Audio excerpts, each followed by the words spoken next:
This is one of those cases where a split-second decision spirals into life-changing consequences.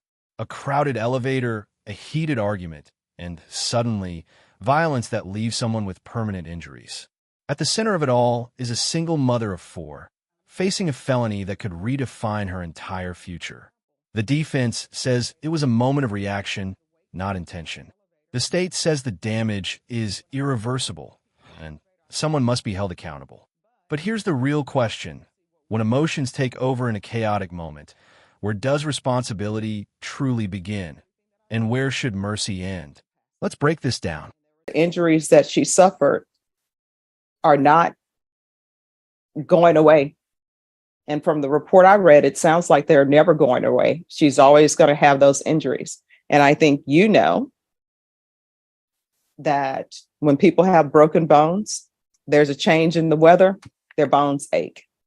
Welcome to the Court of Justice. Court is calling 2022 CR 10214B, State of Texas versus Gracie Segundo. Could I have parties announced for the record for the state? Daniel Escobar for the state of Texas. Defense. Javier Oliva and Bradley Bellis for the defendant. Are you Gracie Segundo? Yes, ma'am. All right. According to the plea bargaining agreement, punishment is to be assessed at 7 years in the prison. There's a $500 fine. The state is opposing your application for deferred adjudication. They're recommending community supervision, and there are items to be taken in consideration. Have both parties had a chance to review the PSI report? Yes, Any objections to the PSI report, state or defense? Judge, so there are some errors on the PSI report that we wanted to bring to your attention. Yes. So it lists the offense date as, I believe, November 16th of 2021, when in reality, the offense date that's on the indictment is October 16th of 2021. All right. And it lists that in the criminal history. There's an assault that was in the criminal history that it makes it seem as if they're two separate offense dates. Okay. And then I think in the towards the back of the actual statement itself that Ms. Segundo gave, there's a portion where it's talking about the co-defendant and that he's charged with ag assault deadly weapon. It's assault SBI. It's the same offense. Okay. We just wanted to make sure you were aware. All right. And the court is also in receipt of victim impact statement. And the court reviewed that without objections from the state or defense. Is that correct? Yes, Your Honor. Yes, Your Honor. And the court is also in receipt of letters that defense presented on behalf of the accused. And there were no objections to the court reading those letters. Is that correct, state and defense? No objection, state judge. All right. So the court has reviewed all of those documents. Your Honor, I also raised that part of the agreement of coming back today was that the misdemeanor occurred on the same day of this alleged date.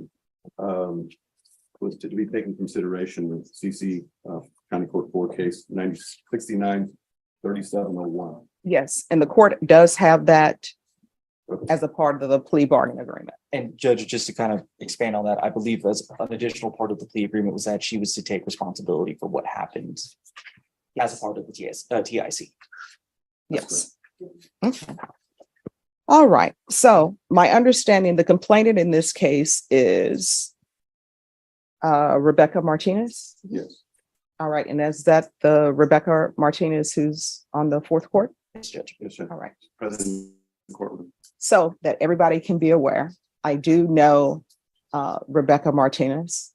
She's never been to dinner at my house. I've never been to dinner at her house, but I do know her. We are colleagues. And when I see her, I say hello. She says hello to me. I may ask her about her day. She may ask me about my day. But I will tell you that my decision on this case is not going to be impacted by the fact that I know her. So if anyone has any objections to me hearing this, now is the time to say so. State? No, Your Honor. Defense? Your Honor, I have all the confidence that it was fair and right in this case. So no objection. All right. So are there any witnesses that anyone wishes to present, state? So the state doesn't have any witnesses. The main thing that we wanted the court to be aware of was the statement from the complainant, which the court has already noted that they read. Yes. Defense, any witnesses? Your Honor, other than my plea to you and our arguments to you before considering sentencing in this matter, I will be speaking and Ms. Segundo may say a couple of words, and Ms. Segundo's parents are present in support of her today. I can stand with Mr. is standing here in support of her today. All right, thank you. They will not be speaking. All right. So before I begin with your presentation, with regards to the case to be taken in consideration, if you could raise your right hand for me, please. Do you solemnly swear affirm the testimony you give will be the truth and nothing but the truth, so help you God? Yes, All right, you can lower your hand, state your name for the record. Gracie Segunda. And with regards to County Court Cause number 693-701, the state is taking that case into consideration, but to that case, how do you plead? No contest, sorry. I'm just so nervous. That's okay. So in order for me to take that into consideration, she will have to accept full responsibility for it. So a no contest plea, I can't accept that because I don't have any police reports in regards to that. So she will have to enter a plea of guilty to it and accept responsibility for it. And then the state will tender dismissal to the court and the court will sign that. I don't know if you want to discuss that with her. I will go ahead and proceed with a guilty plea, Your Honor. All right. So to County Court Cause number 693-701, how do you plead to that? Guilty. All right. And state, do you have the dismissal Yes, for the Judge. court in that cause number? All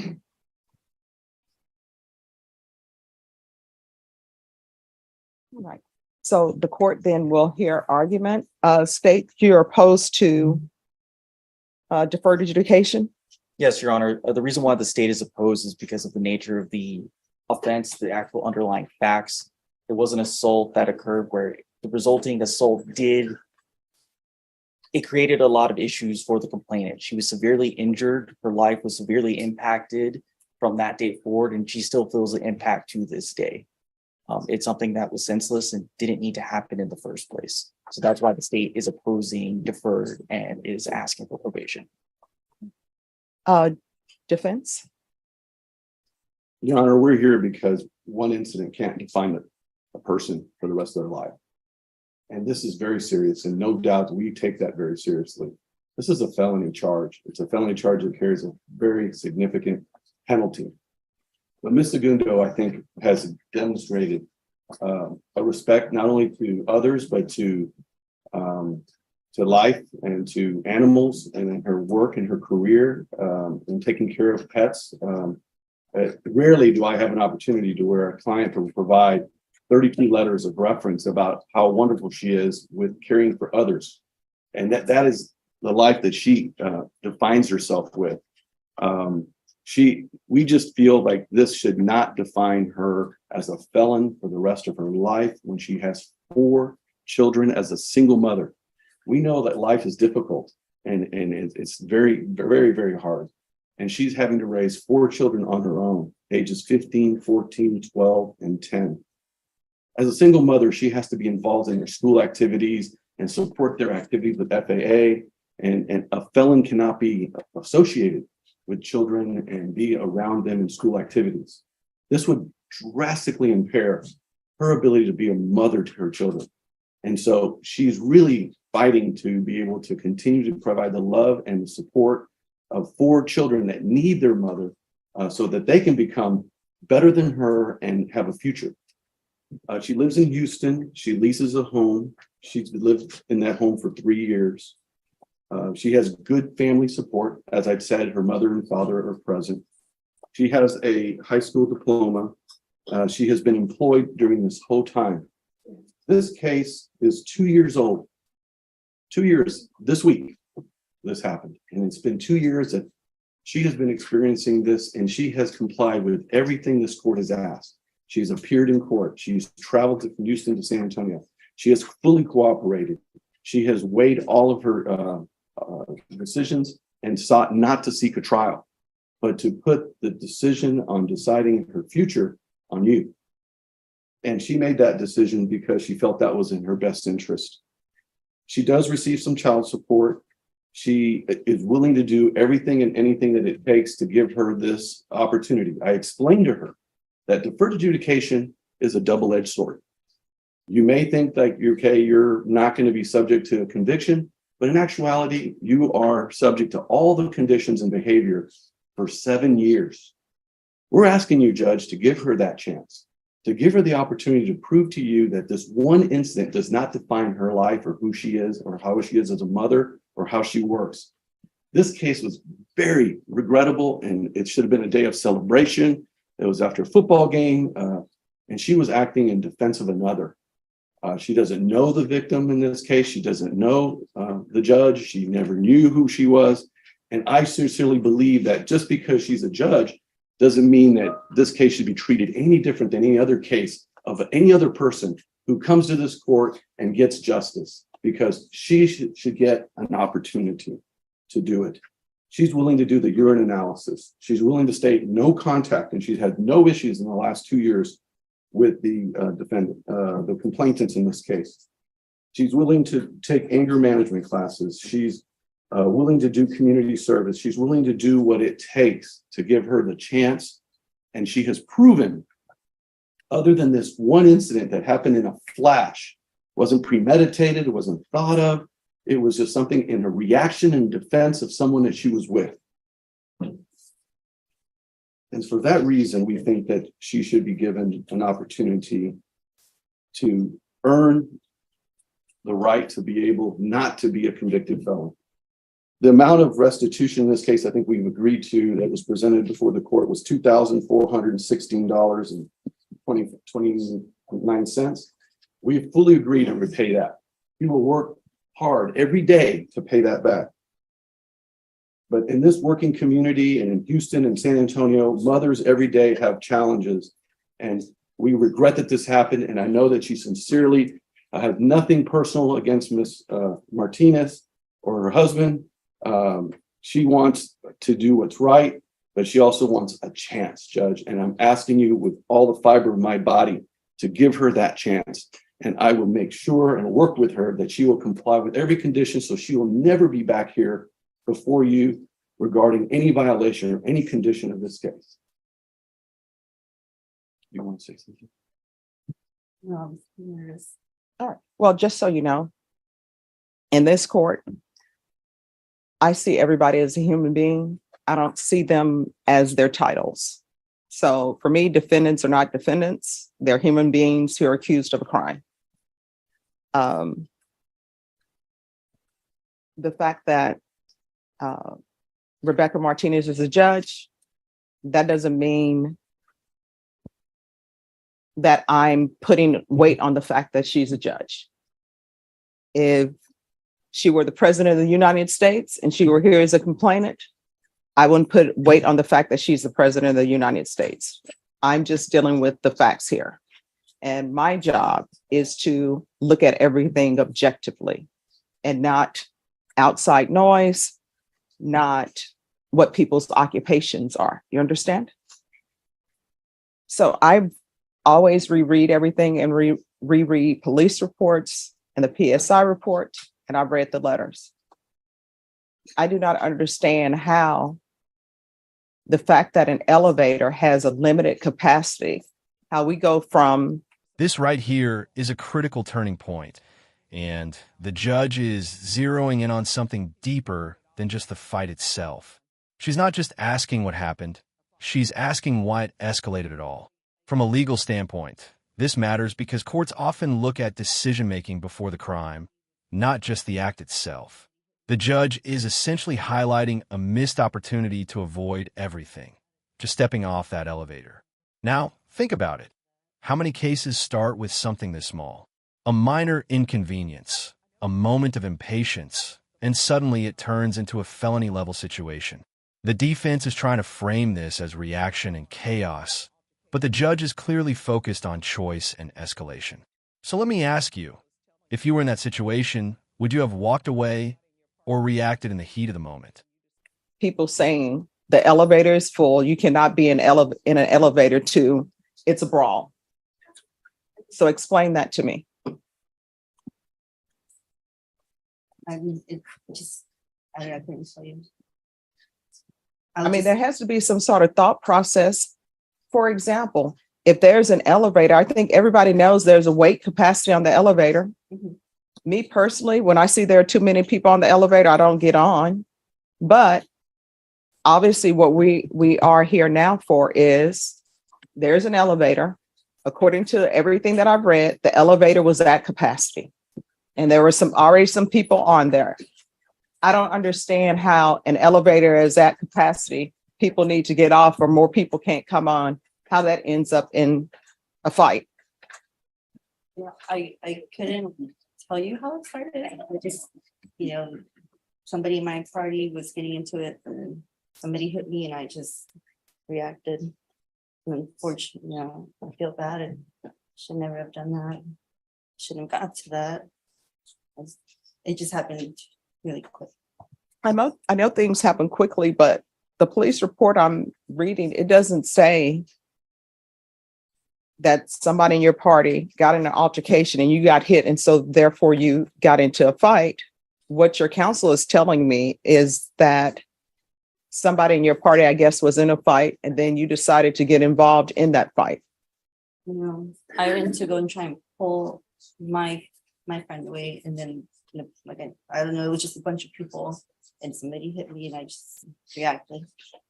Your Honor, if I could clarify, I think the facts is this is a COVID era situation in the elevator. These elevators can accommodate 18, 20, 22 people, and they were limiting it to 7. And as people went into the elevator, the policy and procedures of the elevator operator of not allowing people to come in once they met capacity. They were in the elevator. They were asked that there was too many in the elevator. And then people had to decide who's getting off. And they asked who she was with, another man and another person, to get off the elevator. That person said, I want to talk to your supervisor. That individual entered into an altercation with the victim's husband that spilled out of the elevator onto the floor. She came in assistance to that man. And that's when she was hit, and that's when she struck the victim. That's stated in one of the reports here that was provided to you in the PSI. And she did not go in there to fight. She didn't go in there to look for someone to fight. She was trying to get someone off of her friend. And in the process of that was struck, and she injured Ms. Martinez. And so it's regrettable, Judge. There's no doubt about that. And this incident happened in a matter of seconds. And that's why we're here 2 years later doing that. And in addition to that, Judge, there is a civil suit in this case where the parties in this case are seeking $1 million in damages against my client. And so this case will not end today. It will continue in a civil matter with a lower burden of proof, where she will have to defend herself in a civil cause of action for money damages. And Judge, just to clarify from the state's end, I would disagree with the characterization of how the incident started. The party was already on the elevator. The complainant's party was already on the elevator. They were asked to not enter the elevator. They weren't kicked off the elevator. They were asked not to enter. They were in the elevator. And that's what started it. And I also have a copy of the lawsuit that was filed this week before the sentencing, where they're seeking $1 million damages in civil lawsuit right here. You want to see it, Judge? It's public record. I would object just because relevance. So lawsuits and filed in the city court. That's a copy from the courthouse. All right. Unless there are some facts that are listed in the It pleads lawsuit. the whole case, Your Honor. Exactly what you're talking about is pled in the civil suit. I mean, if that document has facts that somebody has, alleged facts that somebody has presented, that's a different rendition from what's in here, then the court will. It does not, Judge. All right. So, just to let you know, there is a civil suit. all right, then the objection will be sustained. All right. I've read your letters that were presented, and it appears that, other than this one incident, you're a great person. But sometimes sentencing, not sometimes, always sentencing has to do with punishment, rehabilitation, and basically whether or not someone should go to prison or not go to prison. These are all things I have to think about. You understand? And so I have to weigh certain things. And the things that I'm weighing are the fact that there were people in the elevator and you were asked not to get on the elevator. Is that correct or is that not correct? You were on the elevator. Your Honor, the elevator's doors open. They entered into the elevator and they were asked, there were too many in the elevator, and the elevator operator asked people to voluntarily get off. All right, so there were already people on the elevator. Then you got on the elevator and you were asked to get out? Us just walked in at once. All right, And and then you were asked to leave. then they said we need people to get on. All right, so why didn't you just get off the elevator? That's what I don't understand. You didn't decide that. No.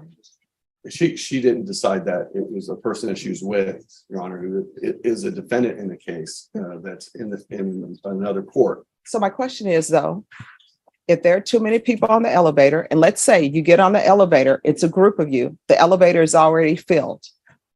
I'm assuming, and correct me if I'm wrong, people were on the elevator, they had not met maybe their 7-person capacity. And then you and your group come on, and because of the number in your group, they've exceeded their 7-person capacity. And then they're saying, you all need to get off the elevator and wait. Why not just get off the elevator? That's what I don't understand. Even if you're with somebody in your party who says, I'm not getting off the elevator, why didn't you just get off and I'll wait for the next elevator? I'll take the stairs. I don't understand. We had already gotten off 2 floors, so we said like we've been waiting, but we didn't want to be the ones to get out. And was alcohol involved, or people just don't want to take It the was after a stairs? football game, Judge. Estate, does anybody want to, I know the complainants are here. Do they want No, to say anything to the court? no, Your Honor. Okay, Oh, Your Honor, may I have one moment? yes.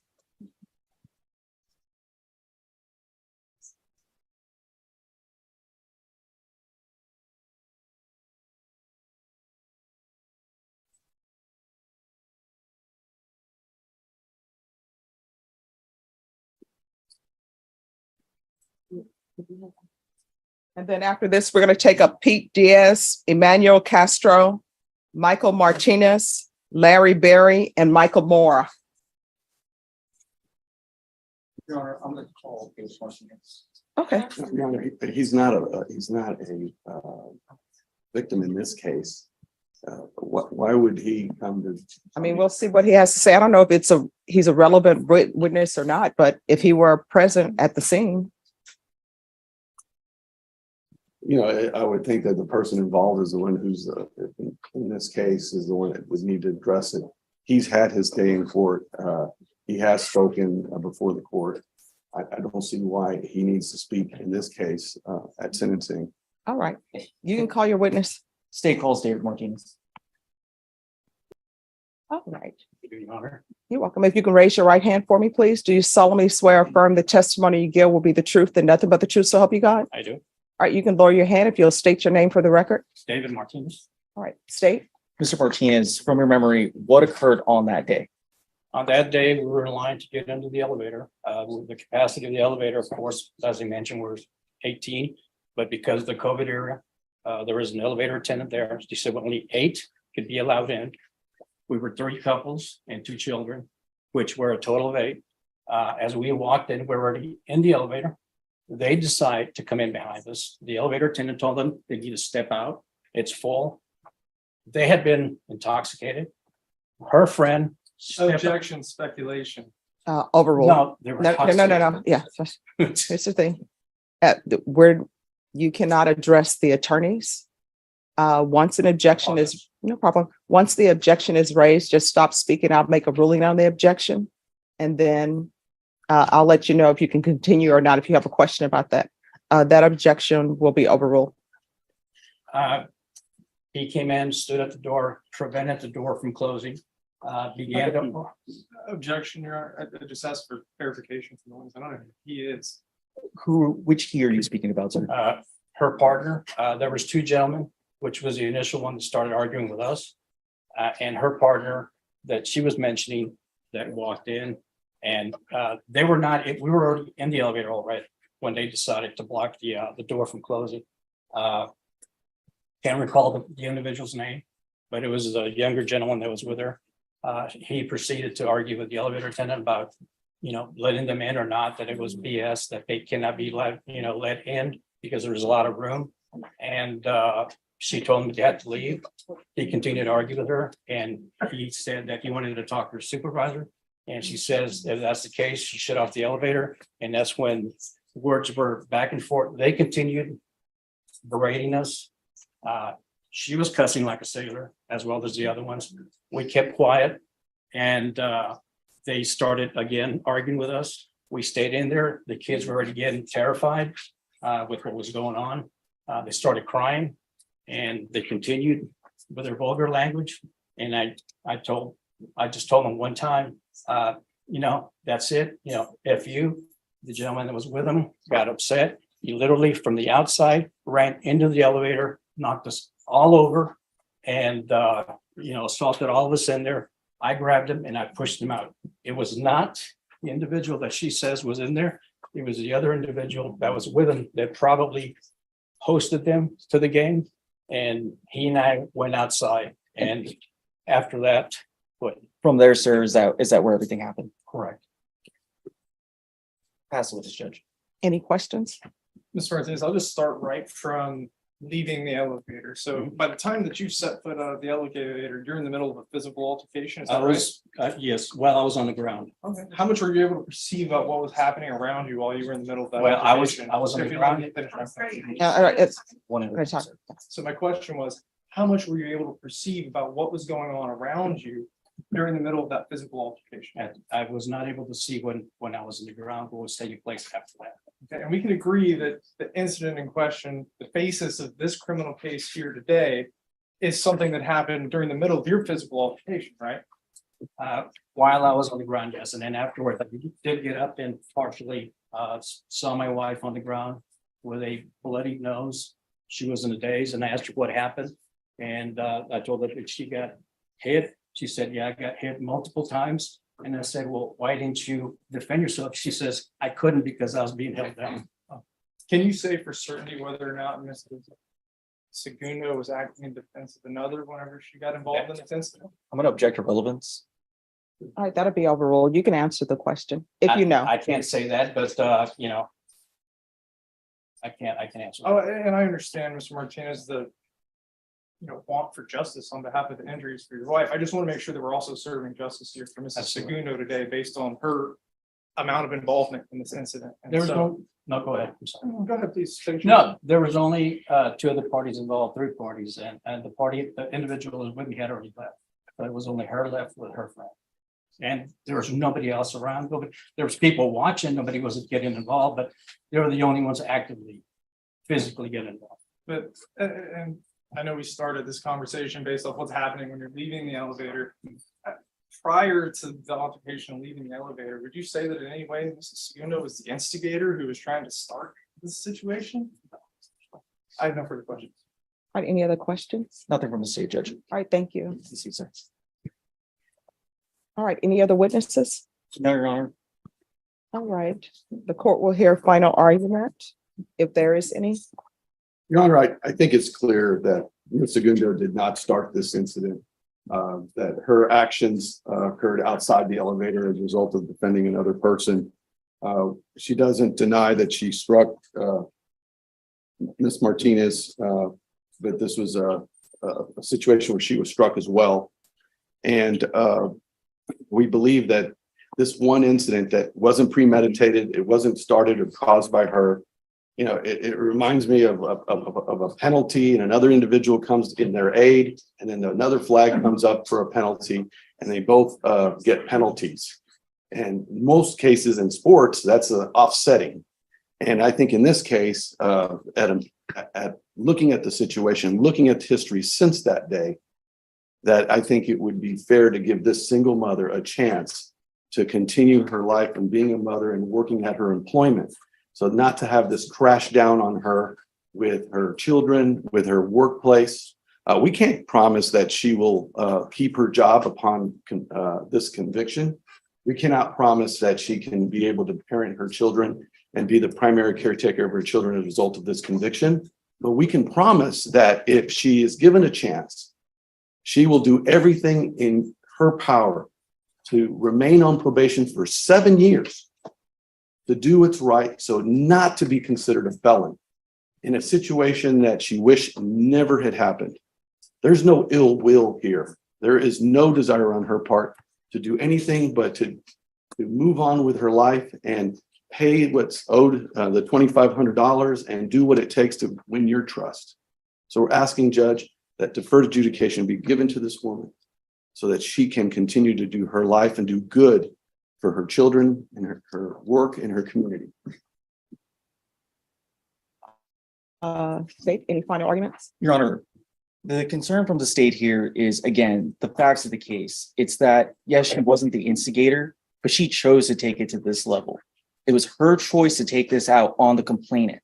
It was her choice to get involved against the complainant and to not show restraint. It's the issue that this all started over something very trivial, that if just a little bit of patience, this would have all passed over. That moment that she decided to act how she did has affected the complainant from that day until today. And it's going to affect her past this. That's why the state is asking for probation on this case and for you to not grant her deferred adjudication.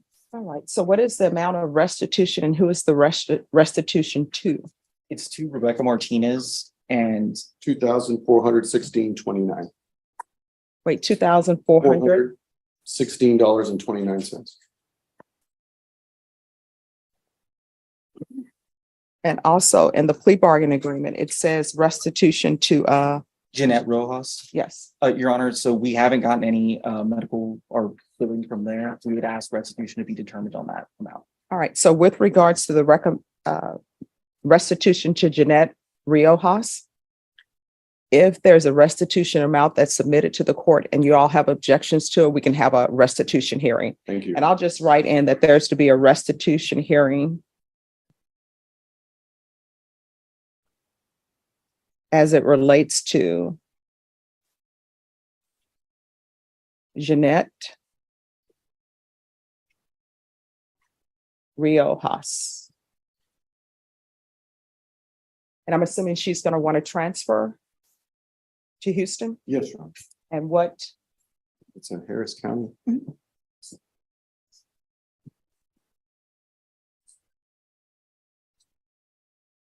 All right, Ms. Segunda, I've listened to all arguments. I want you to know I paid very close attention to the arguments that were presented, to the witnesses, and to all of the documents that the court reviewed. I realize that sometimes when things happen, it's just a Snapchat or somebody's life, right? It doesn't mean that the person is a horrible person.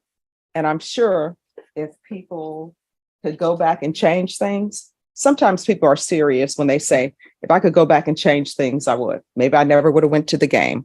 I would have just let the elevator went. I would have taken the stairs. I understand that. But we can't turn back the hands of time, right? And the problem in this case, and one of the things that I'm looking at is the fact that the complainant has serious injuries.